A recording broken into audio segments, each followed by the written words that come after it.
My mother ripped my medical file in half and slammed her hand on the hospital counter. "You're letting your sister die!" she screamed. I barely had time to blink before my dad grabbed my arm and hissed, "You selfish mistake! You're going to fix this!" They dragged me down the corridor like I was some disobedient child. But I wasn't a child. I was 19. 19 years old, no power, no say, and apparently, no right to say no. They shoved the consent papers into my lap. "Sign it," my mother barked. "You owe her your life." What life? The one they never let me have. No doctor explained the risks. No one even asked me if I wanted to be there. All I knew was that Eleanor, my so-called sister, needed a kidney, and I was the backup plan, the disposable one. I sat there numb, waiting for the test to confirm I was a match. But the doctor came back with something else. He looked at me, then at them. His hands were steady, but his voice was tight. "I'm sorry," he said, "but she's not biologically related to either of you." 6 words.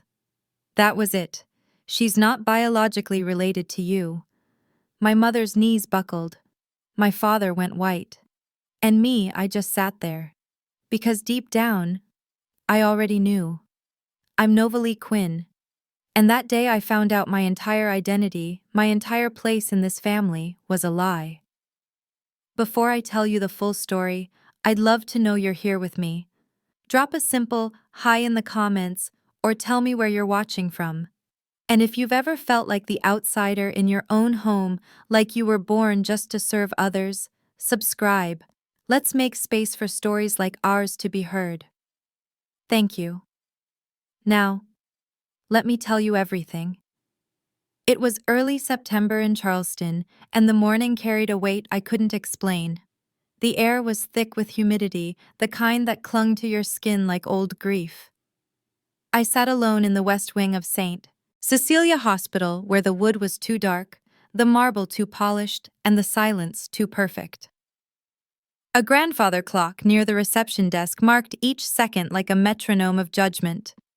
The red velvet seat beneath me creaked whenever I shifted, but I didn't dare move too much. I had grown used to stillness. Stillness didn't provoke disappointment. They had summoned me, no explanations, no questions, just a curt message from my mother's assistant: "Come to the hospital." Urgent. I knew what it was about. Eleanor had been on dialysis for months, and they had made it clear that I was the only viable donor. Or so they claimed. I stared down the hallway lined with oil paintings of garden scenes and magnolia blossoms. Everything about St. Cecilia was curated, designed to comfort the rich into forgetting they were mortal. But no detail could distract me from the ache in my gut. I wasn't nervous about the surgery. I was afraid of what they'd ask of me and how little they'd ask of themselves. Then I saw him. My father, Theodore Bennett, emerged from a consultation room with the same calm detachment he used when delivering performance reviews to employees he intended to fire. He walked straight toward me, no rush, no warmth. His navy linen suit looked untouched by the sticky southern air. His shoes didn't make a sound on the marble floor. He didn't sit down, just handed me a clipboard. "Sign it," he said, without even a greeting. I looked down. It was the consent form for kidney donation. My full name printed at the top in capital letters, like I was a footnote in a medical journal. I didn't touch the pen. "I haven't agreed," I said quietly. He didn't sigh or raise his voice. He simply looked at me like I was a spreadsheet cell that wouldn't compute. Then he said it. "You were just a selfish mistake. Not shouted, not whispered, just spoken. Calm and steady, like he was noting the forecast." I didn't blink. My lungs forgot how to function for a beat. The words didn't explode, they settled. Heavy. Permanent. A selfish mistake. Not even my daughter. Not even an accident. A mistake.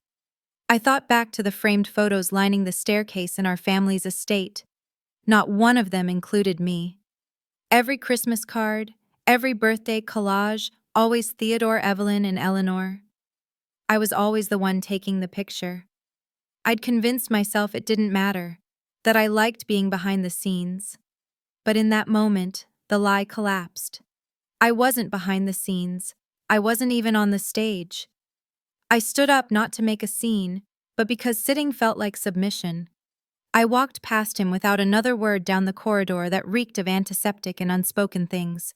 My footsteps echoed faintly. Just before I reached the elevator, I looked through the observation window into Eleanor's ICU room. She was awake, hooked to machines, pale but awake, and staring right at me.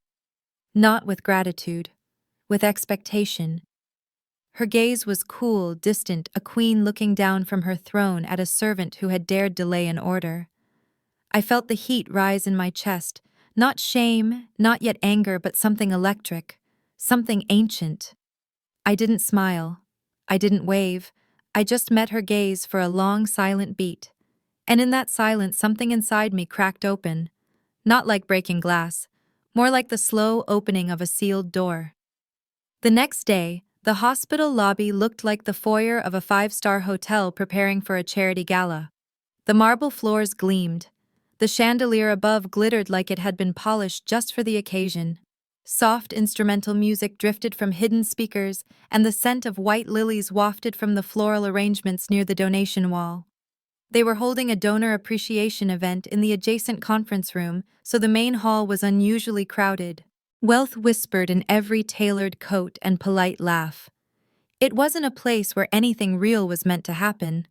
But real was coming. I had received another message this time from Evelyn herself. Meet me at the lobby, now. No explanation, no pleasantries. I arrived holding a folder, copies of the test results I'd kept to myself. Proof that I wasn't a viable match for Eleanor. My plan was to show her calmly, rationally, that her demands had no medical foundation, that the guilt she'd been spoon-feeding me wasn't based on anything real. But Evelyn Bennett didn't deal in reality. She dealt in spectacle. She was already there when I arrived, standing under the chandelier in a pearl-white blazer and matching heels. Her posture was perfect, like she was about to perform at the Met again. People looked at her the way they used to look at the stage, expectantly. I approached slowly, folder in hand. She smiled, but it was the smile she used in press photos, tight-lipped and immaculate. Here, I said quietly, offering her the folder. I want you to read this. Please. She didn't even glance down. What is it, she asked, loud enough for heads to turn. Just, test results. I'm not a match. I wanted you to see. She snatched the folder, mid-sentence opened it, and without hesitation tore the pages into pieces. The sound echoed. Rip, rip, rip. Con dang day chi min chet, she screamed, switching to Vietnamese in a fit of fury before returning to English. You're letting your sister die, you ungrateful little parasite. Gasps rippled through the lobby. A nurse took a step forward, but Evelyn waved her off like swatting a fly. The pages fluttered to the ground, pieces of my identity, my proof, my voice scattered like dying petals on cold marble. I didn't bend down right away. I just stood there, absorbing the way everyone looked at me, like I was a monster, like I had murdered someone. I didn't cry. That surprised even me. Instead, I crouched slowly and gathered the torn pages piece by piece. My hands shook slightly, but my face was calm. I handled each scrap like it mattered, like it still held meaning. Because it did. Not for them, for me. From the second-floor mezzanine, I felt her before I saw her, Eleanor. She was leaning against the glass railing, dressed in her hospital robe, arms crossed, watching. Her head tilted slightly like she was inspecting a painting she didn't care to understand. There was no pain in her eyes, only judgment, only power. As if the drama below was beneath her, yet orchestrated by her all the same. I finished collecting the pieces, stood up, and looked around the room. Everyone had returned to pretending not to stare, murmuring about the ungrateful daughter and the poor sick sister. Let them. I turned and walked past the sculpture in the center of the lobby, a bronze of a mother cradling a newborn. Its plaque read, "For all who give life with love." What a joke! That statue had no place in this story. Not anymore. My mother hadn't come to offer life. She had come to erase mine. And I was done asking her to recognize it. The night settled like a weight against the old brick walls of my apartment, tucked behind a courtyard in Charleston's historic district. I didn't turn the lights on when I got home. I didn't need to see the place to feel how empty it was. My heels clicked softly against the hardwood floor before I let them drop beside the couch. Then I sat, not on the couch, but on the floor, legs crossed, my back pressed to the cool plaster wall. I reached for my laptop and opened it without a second thought, instinct pulling me toward an inbox I hadn't checked in weeks. There it was. The subject line stared at me like a truth waiting to be acknowledged. Non-match notification. Donor ID 41778A. The email from the National Donor Registry was dated 6 months ago. The body of it was simple, clinical. My test results had confirmed I was not a biological match for Eleanor, not a partial match, not even close. The file had been sent to my family's general practitioner and to the hospital database, and apparently to me as well. They knew, or they should have. I scrolled down again, reading the words twice, 3 times, my chest tightening with something I couldn't quite name. The conclusion hit slowly, like water rising instead of falling. My parents, my so-called family, had asked me to sign those forms knowing I couldn't help Eleanor. Or maybe worse, they didn't care. They never followed up, never asked. Just assumed, or pretended, or lied. My hands trembled slightly as I clicked print. I retrieved the pages as they rolled out of the small inkjet in my closet-turned office, then gathered the torn remnants of my medical file from the hospital, the ones Evelyn had shredded, and laid them side by side like puzzle pieces on the floor. I snapped a photograph of the mess, time-stamped it, and attached both the picture and the official donor rejection email into a new message addressed to 2 people, Dr. Margaret Cole and Harper Tate. Harper wasn't just a name I picked from a directory. She was a woman I'd met once during an art auction my family had hosted for their charitable foundation. While my parents rubbed shoulders with donors, Harper had stood alone in front of a small oil painting I'd restored. She'd told me it looked like someone had stitched history back together. That comment stayed with me. So did her card, which I'd tucked into an old sketchbook like a lucky charm. Tonight it became something else entirely, a lifeline. The email I sent was brief, factual, and cold, just like them. The next morning I arrived at the hospital parking garage earlier than expected, the sun still deciding whether it wanted to rise. I didn't expect to see anyone. But there he was, Theodore, standing beside his black Bentley, arms folded across his chest, wearing the same navy suit from 2 days ago. He didn't move when he saw me, didn't smile, just held out a manila folder like we were trading stock options, not bodily organs. "This is the revised consent form," he said. "Think about Eleanor. You owe her your life." There it was again. I didn't take the folder. I didn't even look at it.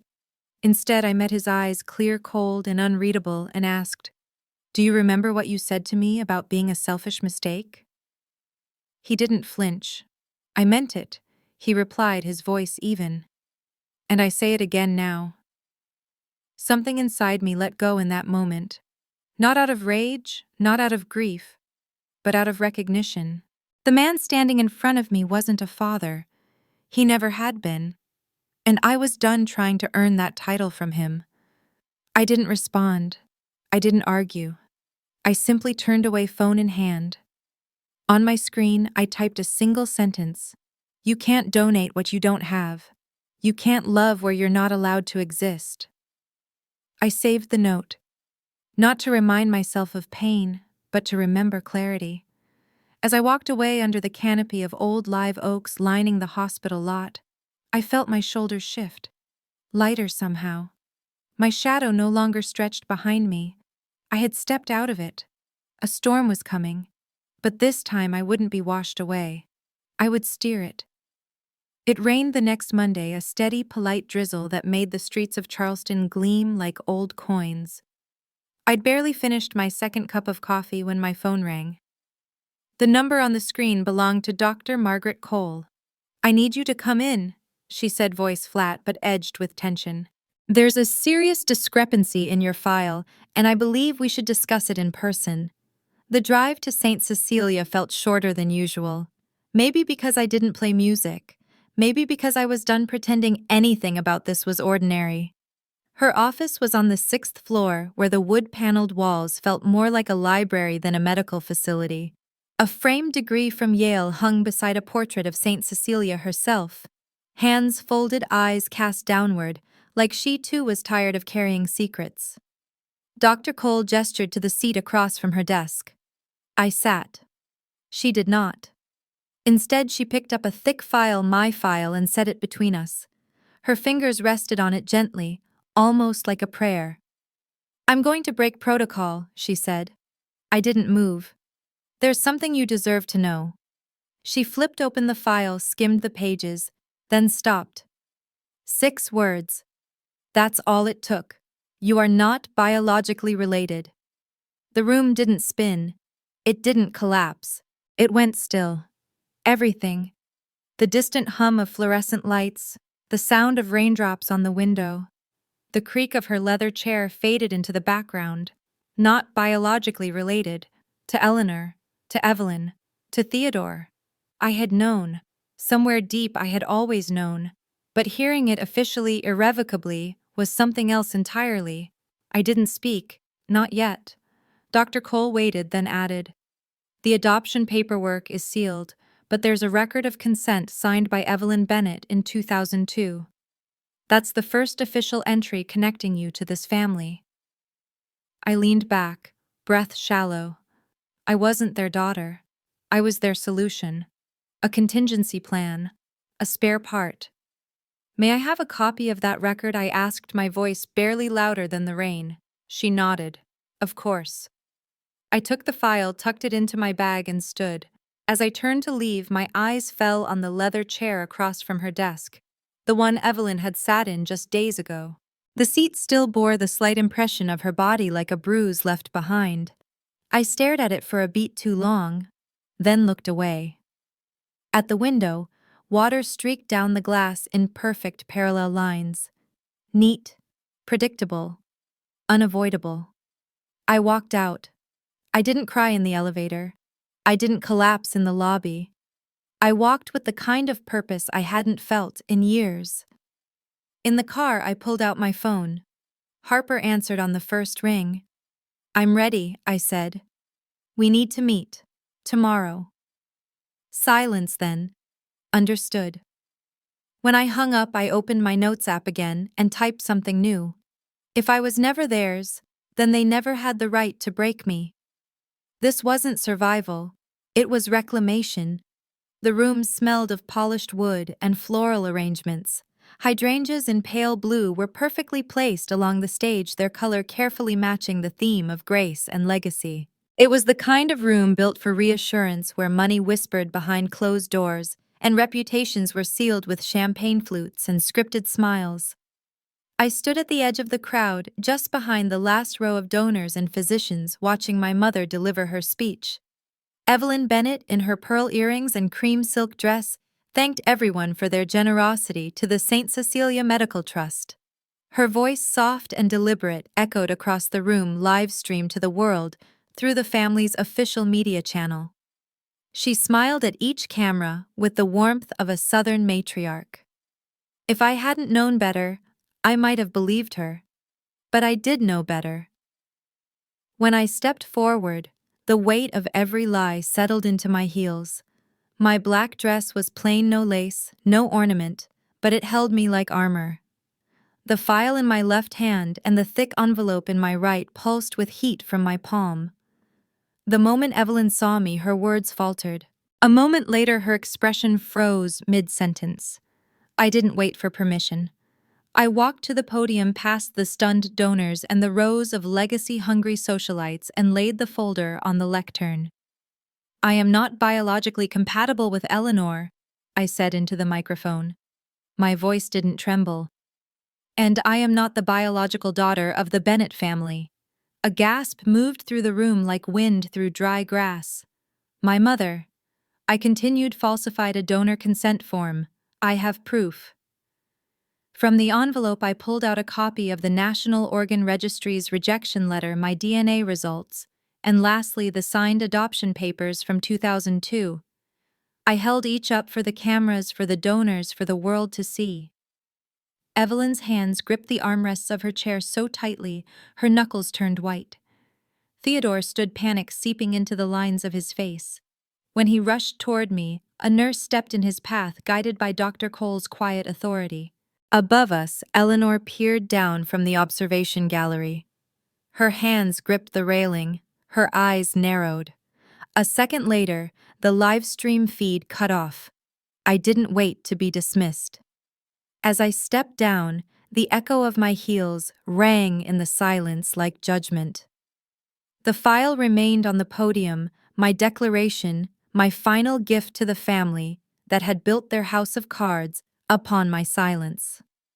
Outside the hospital, as the humid Charleston air wrapped around me, my phone buzzed. Harper Tate's voice came through, calm and certain. "We have a case. You did the right thing." I didn't answer right away. I stood still, looking back at the building, where I'd been asked to donate a part of myself I never truly had. I thought of Eleanor's smug glances, of Theodore's quiet disdain, and Evelyn's rehearsed grace. They had always mistaken my silence for submission, but silence, I realized, had never meant surrender. I woke to a world that no longer knew what to do with me. The headlines hit before sunrise. The Charleston Chronicle ran a digital special, "Daughter of Evelyn Bennett exposes forgery scandal at St. Cecilia."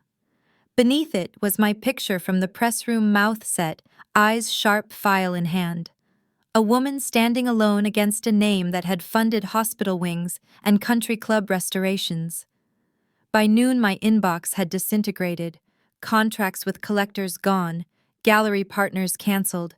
A renowned sculptor whose work I had showcased 3 months earlier sent a single sentence, "Your name can no longer be affiliated with mine." Then came the forums. A local art blog reposted stills from the live stream and labeled me a vicious ingrate. Comments poured in, comparing me to vultures, snakes, even Judas. A classmate from Eleanor's high school years wrote a Facebook essay titled, "When Your Sister is Dying and You Choose Revenge." It was shared hundreds of times before evening.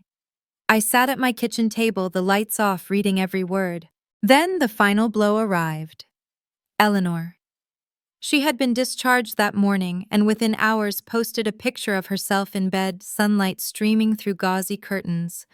The caption read, "I can't choose who my sister is, but I wish I could have chosen someone who knew the meaning of love. Sometimes blood isn't everything, but kindness should be." Attached was a link to a charity fundraiser in her name. Comments poured in with blue hearts and well wishes. "Stay strong, Eleanor. You deserve better. We're with you." Not one person asked what the truth was. She knew what she was doing. She had read every document. She had stood above me and watched as I was torn apart in the lobby. But she still chose the story that cast me as the villain and her as the helpless heroine. The betrayal didn't come from their disbelief. It came from her knowing and choosing the lie anyway. I left my apartment and walked to the gallery, needing to see something of mine still intact. But when I arrived, the sign above the door had changed. Harrison Fine Arts. Under new management. My name was gone. A new security guard stood at the door. He didn't recognize me, didn't flinch when I gave my name. Just said, I wasn't on the approved list. An hour later, the official termination email arrived. "Due to recent events, your position is no longer sustainable." No explanation, no discussion. By nightfall, my power was cut. The electricity company had attempted withdrawal 3 times. Each one bounced. I sat in the dark holding the adoption file, the only thing that still felt solid in a world unraveling fast. I didn't cry, I didn't scream. I just sat there in silence again. But this time, not because I was afraid. This time, because I was planning what came next. The invitation arrived wrapped in ivory parchment sealed with gold wax. The handwriting was unmistakably Evelyn's, precise, deliberate, detached. It read, "Annual Bennett Family Dinner. Attendance expected. Formal attire." It had been a week since the press conference, since the room full of legacy donors and socialites watched the Bennett myth split open in real time. My name had become synonymous with betrayal in half the town's circles and bravery in the other, neither of which brought comfort. Harper Tate called the moment he heard about the invitation. "You don't owe them anything," he said. "This isn't a reconciliation. It's a trap dressed in chandeliers." "I'm not going for them," I replied. "I'm going because I need to walk through the fire, on my own terms." The Bennett estate looked exactly as it had when I was a child, grand, white-columned, flawless. The rose gardens were in bloom, trimmed with geometric perfection. The chandeliers glowed through arched windows, 1,000 tiny flames pretending nothing had changed. Inside, Evelyn sat at the center of the parlor in a high-backed velvet chair, wearing her signature pearls and an expression carved from cold marble. Theodore stood by the liquor cart, swirling his whiskey. Eleanor came down the staircase slowly, her left hand still wrapped in white gauze, her right gripping the railing like she needed the moment to feel heavier than it was. The room quieted as I entered. Evelyn stood and walked toward me. Her heels clicked once for each step of severance. She handed me a folded paper with the Bennett family crest embossed in red. "As of today, you are no longer legally affiliated with this family," she said, her voice a performance in restraint. "Your name will be removed from all records, images, wills, and titles. You are no longer a Bennett." I opened the letter. It was all there, formal declarations of disinheritance, legal documentation drafted with chilling thoroughness. I looked at Theodore. "And you?" I asked. "You agree to this?" His nod was curt. We reached consensus. Your name was a courtesy, not a right. I didn't shout. I didn't plead. Instead, I turned to Eleanor. Her eyes met mine. They were colder than I'd ever seen them. There was no apology, no pain, just quiet victory. She had reclaimed the spotlight. She had survived, and I had been removed. "I don't need a name to exist," I said, placing the paper on the console table beside the wine decanter. I walked out of the room slowly, heels muted against the soft antique rug. The hallway was lined with portraits of the family smiling at galas, on boats, at weddings. I wasn't in most of them. But there had once been one photo where I stood beside Eleanor, no more than 10 years old, smiling awkwardly. I paused. The photo had been replaced. In its place was a digitally edited version, Eleanor alone, her hair perfectly curled, her eyes cast downward like a porcelain angel. When I stepped out past the iron gates, the air felt different. My breath came steady. If I didn't belong there, then maybe it was time to build something of my own. Something real. The hearing was set 31 days after the dinner. The Internal Review Board of St. Cecilia had escalated the matter to civil court once the documents proved too damning to dismiss. Charleston's old courthouse, domed, dim, and solemn, felt more like a cathedral than a legal forum. I sat beside Harper, papers neatly aligned in my lap, fingers cold despite the spring sunlight leaking through the high, stained glass windows. Across from us, Evelyn wore a black wool dress, a string of modest pearls, her makeup understated as if she were attending a memorial service instead of answering for medical fraud. When the judge called our case, the courtroom hushed. Harper began with the documents most people already knew: the falsified organ consent form, the genetic testing, the adoption records. But then he paused. "I would like to submit new evidence," he said. He held up a single yellowed envelope sealed years ago and forgotten in the back of a storage drawer at the Bennett estate. Inside was a letter, dated September 2002. It was from my birth mother, Cora Quinn, addressed to the director of the Charleston Children's Home. It read, "I consent to the Bennett family adopting my daughter under the condition that she is raised as their own and never used for medical purposes. She is to have a real life, not be their solution to someone else's." The courtroom didn't gasp. It fell silent, a silence deeper than judgment. Evelyn's lips pressed together, her hands shaking for the first time. Harper continued, laying out the full picture. Evelyn hadn't just committed fraud. She had constructed a life for me as a secondary vessel, a silent insurance policy to save the child she truly loved. She had raised me in proximity to affection, not within it.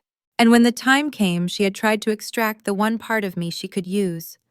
Eleanor was called to the stand. Her face was pale. She wore a simple blouse, no makeup. The attorney asked, "When did you find out Novalee wasn't your biological sister?" Her answer came quietly. "When I was 16, she said. But I didn't say anything. I didn't want to upset my parents." There was no rage in her voice, no regret either. Just cowardice finally named aloud. A few people stood up and left the room. Others stared at her like they were trying to rewrite every moment they'd once admired her. The trial lasted 3 more days, but the verdict came sooner in the public eye. The local papers ran the story with titles like "The Bennett's House of Cards Collapses" and "Matriarch Faces Medical Fraud Allegations." By the end of the week, the Bennett Foundation lost its top donors. Theodore's business partners withdrew. The family estate was listed quietly for sale. Outside the courthouse on the final day, reporters gathered. Microphones were held out. One of them asked, "Do you feel vindicated?" I shook my head. "No. I feel free." Then I walked away past the columns, past the cameras into the light. Behind me, the empire built on denial began to crumble, not with a bang, but with the weight of truth finally having its say. The envelope was old, but the ink hadn't faded. After the trial, Harper handed it back to me, Cora Quinn's letter signed in tight cursive at the bottom. On the back, written faintly in pencil, was a scrawl, "Savannah, 232, Magnolia Street." I packed a bag and left for Savannah before sunrise. I didn't tell anyone. I needed silence more than I needed company. Savannah was everything the world said it would be, sleepy, moss-draped, stubbornly graceful. The trees bowed low like old women sharing secrets. Brick sidewalks shimmered after the morning mist, and the scent of magnolia bloomed at every corner like a memory trying to be noticed. 232. Magnolia was no longer an orphanage. It had been converted into a bakery, small and sunlit with wooden chairs and lace curtains. A woman behind the counter in her 70s noticed me staring at the worn stone placard that still read St. Adelaide's Home for Children. "You looking for something, hon?" she asked. "I think I was once here. My mother." Her name was Cora Quinn. The woman froze. "I knew her," she said slowly. "I was a nurse back then. Cora was gentle, poor, very sick, but she loved you fiercely. She painted at night when she couldn't sleep. She gave me up," I said, unsure if it was a question or a wound. "No," the woman replied firmly. "She never wanted to. The director pressured her, said no woman in her condition could raise a baby alone. She cried for days after signing the papers. She disappeared into the back room and returned with a flat paper-wrapped parcel. She left this behind. Said it was for the girl she loved more than her own heartbeat." I unwrapped it. It was a painting in oil on canvas of a single magnolia branch, white petals opening in defiance of a gray background. At the bottom corner, it was signed C. Quinn. I held it in my hands, the wood frame pressing into my palms. Something warm broke loose inside me. Not sorrow, not even relief, just truth. I hadn't been abandoned. I had been loved. Loved enough to be given up, fought for, until the very last line of ink. I brought the painting back to Charleston. The next week I filed paperwork to change my name. The name Bennett no longer fit. It had never truly belonged to me. On every document in bold new letters, I became Novalee Quinn. I rented a small storefront in the French Quarter, once a forgotten art gallery. It had cracks in the walls and light that filtered in like hope. I scrubbed the floors, painted the ceiling, and hung one painting, First Cora's Magnolia, right in the center. On the entrance plaque, I engraved, "A space for the untold." It felt like a beginning. The opening night of Quinn Atelier was simple. No champagne fountains, no velvet ropes, just open doors and stories. The theme, trauma and rebirth. The crowd was unlike any gallery I'd known: teachers, nurses, a barista who brought her own sketchbook. No critics, no art world royalty, just people with stories looking for light. Each painting on the wall had a handwritten caption beside it, not describing the piece, but the memory that birthed it. My own statement read, "This was never about revenge. It's about reclamation."